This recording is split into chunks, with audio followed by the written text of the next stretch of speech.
Exercise 4.6. Solve the system of a equation using the matrix. देखो 2x2 के लिए हमने कोशिश की थी, अब हम लोग जा रहे हैं 3x3 के लिए, लेकिन solve the system of equation using the matrix only. देखो सबसे पहले मैं यहाँ पे कोशिश करने वाला हूँ, वो ठीक से समझ लो कि ये जो इक्वेशन है, how many equation? 3 equation of 3 variable, जिसको मैं मैट्रिक इक्वेशन में कन्वर्ट करने वाला हूँ। जिसको मैं किस में कन्वर्ट करने वाला हूँ? मैट्रिक इक्वेशन में। जैसे कि हमने two linear equation of 2 variable था, तो सबसे पहले एक मैट्रिक्स था 2x2। यहाँ पे सबसे पहले एक मैट्रिक्स आएगा 3x3। वहां पे सेकेंड मैट्रिक्स 2x1 था, यहाँ पे होगा 3x1। थर्ड मैट्रिक्स जो है वो भी हो जाएगा आपका, वहां पे 2x1 था, यहाँ पे हो जाएगा 3x1। फिर से एक बार, ये जो मैट्रिक इक्वेशन है, या तो ये जो simple equation 3 equation of 3 variable, 3 linear equation of 3 variable, जिसको मैं किस में कन्वर्ट करने जा रहा हूँ? मैट्रिक इक्वेशन में। मैट्रिक इक्वेशन के लिए सबसे पहले आपको 3 मैट्रिक्स जनरेट करने पड़ेंगे। सबसे पहला जो होगा वो 3x3, सेकेंड वाला होगा 3x1 और इक्वल्स टू करके 3x1। अगर हम लोग कंपेयर करें 2 लीनियर इक्वेशन ऑफ 2 वेरिएबल, वहां पे फर्स्ट मैट्रिक 2x2 था, सेकेंड 2x1 और थर्ड भी क्या था? 2x1। यहाँ पे 3 equation linear equation of 3 variable, तो वहां पे यहाँ पे ये सिचुएशन रहेगी। Coefficient of x of a first equation is 2, y is 1 and z is 1. तो 2 1 1, 2 1 1, coefficient of x is 2, y is 1 and z is 1। तो 2 1 1 किस में आ जाएगा? फर्स्ट रो में। सेकेंड इक्वेशन के लिए चलेंगे, तो coefficient of x is 1, y is -2 and z is -1। Something like that way third equation के लिए, तो 0 3 and -5, 0 3 and -5। इसके बाद वहां पे मैंने x और y सिर्फ लिखा था, यहाँ पे x y और क्या होना चाहिए? z। बच्चों यहाँ पे जो ये जो इक्वेशन है, यहाँ पे सिर्फ एनसीईआरटी में 3y - 5z था, मैंने उसको 0x करके एक्सप्रेस किया है। अब जो कांस्टेंट टर्म है 1 3/2 9, तो वो मैं लिख दी। अब अगर आप लोग सोचेंगे सर यहाँ से यहाँ पे ये 3 लीनियर इक्वेशन ऑफ 3 वेरिएबल को मैट्रिक में कैसे कन्वर्ट किया, तो मैं आपको इसका आइडिया दे सकता हूँ। जैसे कि number of column equals to row है, यहाँ पे 3x1। अगर इसको मल्टीप्लाई करेंगे 2x + y + z, it is compare with 1, तो आपका फर्स्ट इक्वेशन आ जाएगा। Second row first column 1 × x -2 × y - z, compare करेंगे तो सेकेंड इक्वेशन आ जाएगा। 0 × x + 3 × y - 5 × z, कंपेयर करेंगे तो थर्ड इक्वेशन। मतलब आप लोग इसका मैट्रिक मल्टीप्लिकेशन लेके वापस एक बार इक्वालिटी ऑफ अ मैट्रिक्स से जाएंगे, तो अपने आप आपको 10 लीनियर इक्वेशन ऑफ 3 वेरिएबल मिल जाएंगे। ठीक है, जो फर्स्ट आपका मैट्रिक्स रहता है, जो आपका फर्स्ट मैट्रिक्स रहता है, जैसे मैंने वहां पे भी ये कोशिश की थी, इसको हम लोग क्या बोलेंगे? ए। ये आपका जो सेकेंड मैट्रिक्स है उसको x बोलेंगे, और ये मैट्रिक्स को हम लोग बोलेंगे b। तो आपका जो इक्वेशन निकल के आ रहा है वो क्या होगा? ax = b। आपका मैट्रिक इक्वेशन मैंने निकाल लिया, ax = b।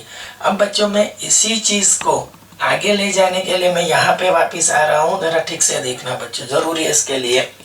अब मेरा जो टारगेट है कि यूनिक सॉल्यूशन एग्जिस्ट के लिए हम लोग क्या करेंगे, तो determinant of a matrix A. Unique solution के लिए डिटरमिनेंट ऑफ अ मैट्रिक्स ए, तो उसके लिए मैं जा रहा हूँ 2 1 1, 1 - 2 -1 एंड देन आफ्टर 0 3 -5। बच्चों इसको एक्सपांड करना पड़ेगा, तो 2 × कॉलम जाएगी, रो जाएगा -2 -1 3 -5, -1 × कॉलम जाएगी, रो जाएगा 1 -1 0 -5, +1 × रो कॉलम जाएगी 1 - 2 0 3। तो डिटरमिनेंट ऑफ अ मैट्रिक्स है वो अब क्या मिलेगा, 5 2 सा 10, 3 1 सा 3, माइनस ऑफ 5 और ये 0, 3 1 सा 3। तो डिटर्मिनेंट ऑफ अ मैट्रिक्स है -10 प्लस 3 क्या होगा, -7 इंटू 2 -14 प्लस 5 प्लस 3। तो एज पर माई नॉलेज मैं जो समझ रहा हूँ वो डिटर्मिनेंट ऑफ अ मैट्रिक्स है, मेरे को मिल रहा है 5 प्लस 3। एक बार फिर से चेक कर लेते हैं, -2 -1 3 5, तो 5 2 ज़ा 10 राइट, और ये माइनस माइनस प्लस, हाँ सॉरी, तो 10 प्लस 3 13 इंटू 2 क्या हो जाएगा 26, 26 प्लस 5, 26 प्लस 5 क्या होगा 31 प्लस 3 इक्वल्स टू 34। मैं इसे थोड़ी मिस्टेक थी, करेक्शन ले लिया है। अब बच्चों मैं लिखूंगा कि नॉट इक्वल्स टू 0, तो मैं लिखूंगा कंसिस्टेंट यूनिक सॉल्यूशन एग्जिस्ट। तो इसके बाद का जो प्रोसीजर है वो मैं आपको एक्सप्लेन करने की कोशिश करूंगा। तो अब यहाँ से आपको जाना है वापस ऊपर, यहाँ से वापस आपको जाना है ऊपर, मैंने एरो दे दिया है, तो मैं यहाँ से वापस कंटिन्यू कर रहा हूँ बच्चों। अब मेरे पास जो मैट्रिक इक्वेशन है Ax इक्वल्स टू बी, उसमें मैं प्रोसीजर क्या करने वाला हूँ बच्चों, तो taking A inverse both the side, taking A inverse both the side. अब मैट्रिक मल्टीप्लिकेशन के लिए एसोसिएटिव लॉ सेटिस्फाइड हो रहा है, तो A inverse into A into X equals to A inverse B right. अब matrix multiplication of any matrix with its inverse that always possess a identical matrix equals to A inverse B. Any matrix multiplied by identical matrix that possess a matrix itself. तो अब मेरे पास आ रहा है x equals to A inverse B. तो A inverse का formula क्या है, 1 upon determinant of A into 1 upon determinant of A into adjoint of A multiply with B. तो अगर सॉल्यूशन निकालना है वापिस एक बार, तो हम लोग को कोशिश क्या करनी पड़ेगी, सबसे पहले आप एक एडजॉइन ऑफ मैट्रिक्स से निकालना पड़ेगा।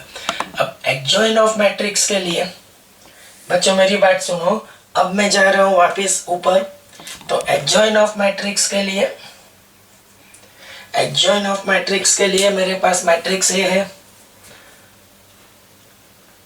ठीक है, उसके एलिमेंट में लिखने जा रहा हूं 2 1 1 1 माइनस 2 माइनस 1 0 3 माइनस 5, ठीक है। सर ने एडजॉइन ऑफ मैट्रिक्स का फॉर्मूला दे दिया है आपको, सबसे पहले प्लस।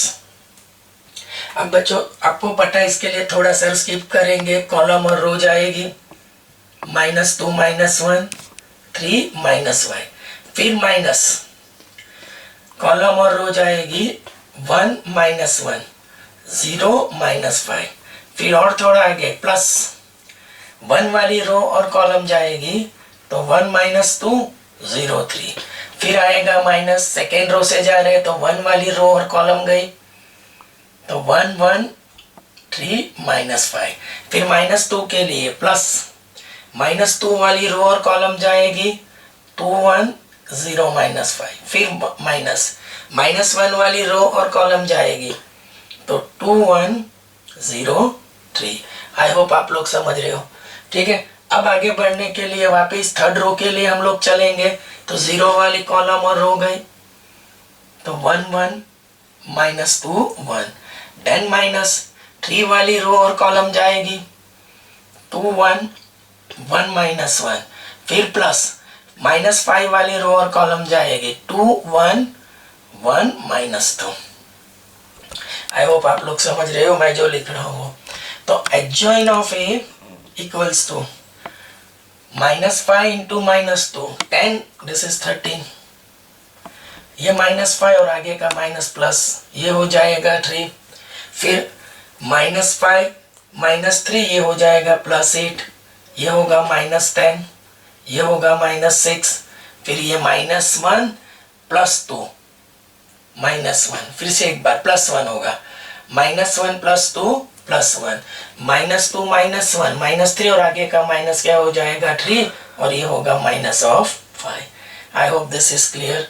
तो बच्चों एडजॉइन आ गया है, तो मैं यहाँ से वापस कैरी फॉरवर्ड कर रहा हूँ कि आपके पास फॉर्मूला था, मैं लिख के दिखा देता हूँ। x equals to 1 upon determinant of a matrix A, adjoint of A into B.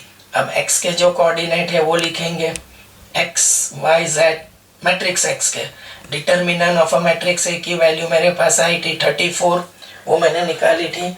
अब adjoin of A 13 8 1, 5 minus 10 3, 3 minus 6 minus 5 into B। अब B जो मैट्रिक्स है वो कौन सा है, 1 3/2 9। अब बच्चों मेरी बात समझ लो, मैं जो कोशिश कर रहा हूँ, मैंने आपको पहले भी इंसिस्ट किया है, अभी भी मैं वही इंसिस्ट करने वाला हूँ कि सबसे पहले एडजॉइन ए को किससे मल्टीप्लाई करना है, मैट्रिक्स बी से, और फिर 34 डिटर्मिनेंट वैल्यू ऑफ ए से डिवाइड करना है। ये है होगा आपका 3x3, ये होगा 3x1, तो कॉलम इक्वल्स टू रो हो जाता है। तो यहाँ पे resultant matrix 3 row and just 1 column, मतलब first row first column 13 into 1, 8 into 3/2, 1 into 9। फिर इसके बाद आएगा 5 into 1 minus 10 into 3/2, 3 into 9, then 3 into 1, समझ रहे हो। फिर -6 into 3/2 माइनस ऑफ 5 into 9।